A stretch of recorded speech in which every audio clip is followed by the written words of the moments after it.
Hi! This is Revathi. Video చూస్తున్న వారికి likes, కామెంట్స్‌తో support చేస్తున్న వారికి thank you so much. Last ఎపిసోడ్‌లో స్కూల్‌లో చెర్రీ చేసిన మిస్టేక్ ఏంటి అనేది అన్వి ద్వారా అందరూ తెలుసుకుంటారు కదా! ఆ తర్వాత నుంచి స్టోరీ కంటిన్యూషన్. అన్వి అలా చెప్పగానే కళ్యాణ్‌కి కూడా మైథిలిని అలా బెదిరించిన క్షణాలు గుర్తొస్తుంటాయి. ఇక అర్జున్ అయితే గుండెలు బాదుకుంటూ, వామ్మో! వామ్మో! నా కూతుర్ని ఇప్పటినుంచే టార్చర్ చేయడం మొదలుపెట్టావా అభిరెడ్ బాయ్? పైగా వెరీ గుడ్ బాయ్‌ని, ఇన్నోసెంట్ బాయ్‌ని అని చిలక పలుకులు పలుకుతావా? అంటూ అర్జున్ చెర్రీ మీదకి చెయ్యెత్తుతుండగా టక్కున కళ్యాణ్ వచ్చి కొడుకుని అందుకొని ఎత్తుకొని, ఏదో పసిపిల్లాడు తెలియక అన్నాడులేరా వదిలేయ్ అంటూ వెనకేసుకొస్తుంటాడు. నీ కొడుకును కొట్టిన మైతు మిస్‌కి ఉరిశిక్ష వేయాలి. స్కూల్ భూస్థాపితం అయిపోయి ప్రిన్సిపాల్ రోడ్ల వెంట అడుక్కు తినేలా చేయాలి. ఆ మాధవి టీచర్ పిచ్చి పట్టి రోడ్ల మీద తిరగాలి. ఇంతమందికి ఇన్ని పనిష్మెంట్ వేయాలనన్నప్పుడు అసలు నా కూతురుతో ఈ రకంగా మాట్లాడినందుకు నీ కొడుక్కి ఎలాంటి పనిష్మెంట్ ఇవ్వాలి? నీ కొడుకుని ఇలా పెంచినందుకు నీకెలాంటి పనిష్మెంట్ ఇవ్వాలో చెప్పు అని అర్జున్ నిలదీస్తాడు. ఏ ఊరికా అర్జున్, మనం మన ఫ్రెండ్స్ కదా అంటాడు కళ్యాణ్ వెకిలి నవ్వు నవ్వుతూ. ఫ్రెండ్స్ లేదు, తోటకూర కట్ట లేదు. చూడండి లాయర్లు, వీడి కొడుకు నా కూతుర్ని ఈ విధంగా బెదిరించినందుకు ఈ తండ్రి కొడుకులకి వేసే శిక్షలు ఏమైనా ఉన్నాయేమో సెక్షన్లు వెతకండి అంటాడు.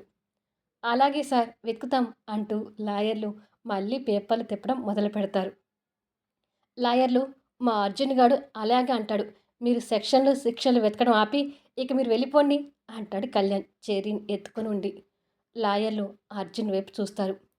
వాడు శిక్ష వేయమని అడగడం, మీరు సెక్షన్లు వెతకడం. డబ్బు కోసం గడ్డి తినే లాయర్లు ఏదైనా చేస్తారు. వెళ్ళండి ఇక్కడి నుంచి అని కసురుతాడు అర్జున్. దెబ్బకి వాళ్ళు వాళ్ళ లా బుక్స్ తీసుకొని వెళ్తుంటారు. ఈ సీన్ అంతా క్రియేట్ చేసిన చెర్రీ బాబు మాత్రం గుడ్లు వెళ్ళబెట్టి మామ వైపు చూస్తుంటాడు. ఇంకా ఏమిట్రా అలా చూస్తున్నావు?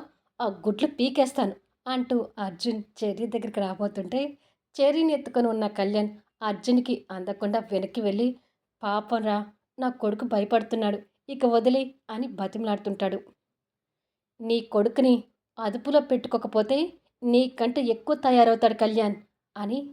చూడు ఐబిరెడ్ బాయ్, నా కూతుర్ని ఇంకొక్క మాట అన్నట్టు తెలిసిందో నీ మక్కెలు విరగొడతాను, జాగ్రత్త అని హెచ్చరిస్తాడు. మామ బెదిరించేసరికి హైబ్రిడ్ బాయ్ ఇంకాస్త భయపడుతూ చూస్తుంటాడు. అది చూసి అన్వి నవ్వుతుంటుంది. అన్వి అలా నవ్వుతుంటే చెర్రీకి ఈగో హర్ట్ అయి కోపం వస్తుంటుంది. అర్జున్ కాస్త ఆవేశం తగ్గించుకొని, పాపం ఆ మైతు మిస్ని ఉద్యోగం నుంచి తీసేయమని ప్రిన్సిపాల్కు చెప్పావు. ఆ అమ్మాయి ఎంత బాధపడుతుందో ఏమో. ఉద్యోగం నుంచి తీసేయొద్దని మళ్ళీ ప్రిన్సిపాల్కి ఫోన్ చేసి చెప్పు అని కూతుర్ని ఎత్తుకొని ఆ తండ్రి కొడుకు వైపు కాస్త కోపంగా చూసి అక్కడి నుంచి వెళ్ళిపోతాడు. దాంతో కళ్యాణ్ రిలాక్స్గా హమ్మయ్య అని అనుకొని కొడుకుని కిందికి దింపుతాడు. ఏంటి డాడ్, మామ పిచ్చి పట్టినట్టుగా ఎగురుతున్నాడు అని అడుగుతాడు ఈ జూనియర్ మెంటలోడు. ఒరేయ్, నువ్వు ఇలా చేస్తే నిన్ను మీ మామ కొట్టడం కాదు, నేనే కొడతాను అంటూ కళ్యాణ్ కాస్త కోపంగా కొడుకు మీదకు చెయ్యి లేపుతాడు. ఎప్పుడూ అలా తన మీదకు చెయ్యెత్తని తండ్రి వైపు చెర్రీ కళ్ళు పెద్దవి చేసి చూస్తూ భయపడుతుంటాడు.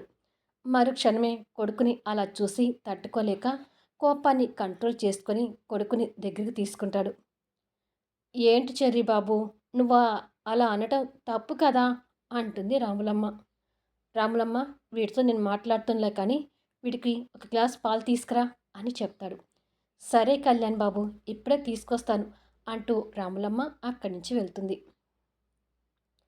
కళ్యాణ్ కొడుకుని దగ్గరకు తీసుకొని సోఫాలో కూర్చోబెట్టి, నేనంటే నీకు ఇష్టమే కదా చెర్రీ అని అడుగుతాడు నిదానించి. చాలా ఇష్టం డాడ్ అంటాడు తండ్రిని ప్రేమగా చూస్తూ. మరి ఈ డాడ్ చెప్పింది వింటావు కదా అని అడుగుతాడు. ఓ, వింటాను అంటాడు. నువ్వు అన్వితో అలా మాట్లాడడం చాలా పెద్ద తప్పు. ఇంకెప్పుడు అలా మాట్లాడకూడదు. అలా మాట్లాడితే నేను బ్యాడ్ బాయ్ అంటారు. మరి నువ్వు బ్యాడ్ బాయ్ అని అనిపించుకోవడం నీకు ఇష్టమా అని అడుగుతాడు. ఇష్టం లేదు డాడ్, నేను ఎప్పుడూ గుడ్ బాయ్‌గానే ఉంటాను అంటాడు అమాయకంగా చూస్తూ. అయితే ఇంకెప్పుడు అలా బ్యాడ్‌గా బిహేవ్ చేయవు కదా అని అడుగుతాడు. చేయను డాడ్ అంటాడు ముద్దుగా. గుడ్ బాయ్ అంటూ ప్రేమగా కొడుకు తల నిమురుతూ ఉండగానే రాములమ్మ పాల గ్లాస్ తీసుకొని వస్తుంది. ఆ పాలు తీసుకొని కొడుక్కి తాగిస్తూ, నీ కన్న తల్లి నీకు తోడుగా ఉంటే మంచి చెడు ఏదో క్లియర్గా చెప్పేది. నీకు కన్న తల్లి ప్రేమ దూరం కావటానికి నేనే కారణం నానా అని మనసులో బాధగా అనుకుంటాడు. కొడుక్కి పాలు తాగించి చెంప మీద పడిన వాతలను నిదానంగా నిమిరి, నువ్వు అలా మాట్లాడినందుకు మీ మైతు మిస్సే కాదు, మీ అమ్మ ఉన్నా కూడా ఇలాగే కొట్టుండేది అని మనసులో అనుకొని ఆ బుగ్గ మీదనే కొడుక్కి ప్రేమగా ముద్దు పెట్టి, ఇక వెళ్ళి ఆడుకో అని చెప్పి పంపిస్తాడు. రాములమ్మ ఖాళీ అయిన పాల గ్లాస్ తీసుకొని అక్కడి నుంచి వెళ్తుంది. కళ్యాణ్ ప్రిన్సిపాల్కి ఫోన్ చేసి, జరిగిన విషయంలో మా బాబుదే మిస్టేక్ ఉందని తెలిసింది. మీరు ఆ మైతు మిస్ని జాబ్లో నుంచి తీసేయకండి, తనని ఏమీ అనకండి అంటాడు. నేను ఆ టీచర్ని ఏమీ అనలేదు సార్. ఎందుకంటే ఆ టీచర్ గురించి నాకు బాగా తెలుసు. పిల్లలకి ఎంతో ఓపికగా పిల్లలతో ఎంతో ఓపికగా మెలుగుతుంటుంది. కానీ నేను ఏమీ అనకముందే ఆ టీచర్ జాబ్కి రిజైన్ చేసి వెళ్ళిపోయింది. మీరు తనకి ఇంకేదైనా పనిష్మెంట్ ఇచ్చినా స్వీకరించడానికి సిద్ధంగా ఉన్నానని మీతో చెప్పమన్నది అని ఉన్న విషయం చెప్తాడు ప్రిన్సిపాల్. ఆ మాటలకి కళ్యాణ్ ఆశ్చర్యపోతూ, అయ్యో, తనని పిలిచి మళ్ళీ జాబ్లోకి తీసుకోండి అంటాడు.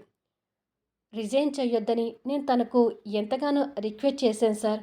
కానీ మేడం మా మాట వినలేదు. బాబుని అలా కొట్టినందుకు తను కూడా చాలా బాధపడుతుంది. ఇక టీచర్ జాబ్ చేయలేనని చెప్పి వెళ్ళిపోయింది.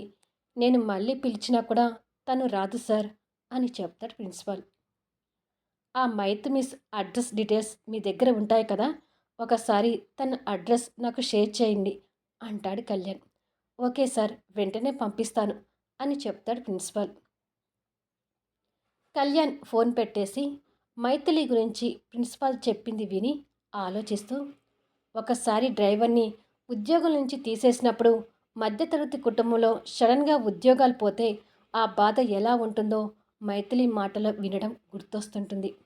కొద్దిసేపటికి కళ్యాణ్ మైథిలి ఇంటి ముందు కారు ఆపి, ఇదేంటి, మైతో మిస్ అడ్రస్ పంపించమంటే మైథిలి ఇంటి అడ్రస్ పంపించాడు అని అనుకుంటూ ఆ ఇంటి వైపు చూస్తూ, ఒకవేళ మైథిలి జర్మనీ వెళ్ళిన తర్వాత ఈ మైతు మిస్ ఈ ఇంట్లో రెంట్కుంటుందా అని ఆలోచించి, అదే కావచ్చు, ఎలాగైనా ఈ మైతు మిస్తో నేను మాట్లాడి మళ్ళీ స్కూల్లో టీచర్గా జాయిన్ అవ్వమని చెప్పాలి అని అనుకొని, ఎన్నాళ్ళవుతుందో ఈ ఇంటి వైపుకి వచ్చి, నా ఎనిమి పెరిగిన ఇల్లు కూడా ఒకసారి చూసినట్టుగా ఉంటుంది అని అనుకుంటూ కారు దిగి లోపలికి వెళ్తుంటాడు. మైథిలికి దగ్గరగా వెళ్తున్నందుకు మళ్ళీ కళ్యాణ్ మనసులో అదే అలజడి కలుగుతుంటుంది. హార్ట్ మీద చేయి పెట్టుకొని, ఎందుకు మళ్ళీ ఇలా అనిపిస్తుంది అని అనుకుంటూ నిదానంగా అడుగులు వేసుకుంటూ లోపలికి వెళ్తుంటాడు.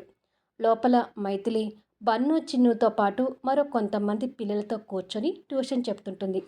ఆ అలజడితోనే కళ్యాణ్ క్లోజ్ చేసి ఉన్న మైథిలి ఇంటి డోర్ దగ్గరికి వెళ్ళి డోర్ నాక్ చేయబోయి, పిల్లల అల్లరి వినిపించడంతో ఆగిపోయి, ఇలా డైరెక్ట్గా ఇంటికొచ్చి మాట్లాడితే ఏమైనా తప్పుగా అనుకుంటారేమో అని ఆలోచించి, తప్పుగా అనుకోవద్దని చెప్పి మరీ మాట్లాడతాను అని అనుకొని డోర్ నాక్ చేస్తుంటాడు.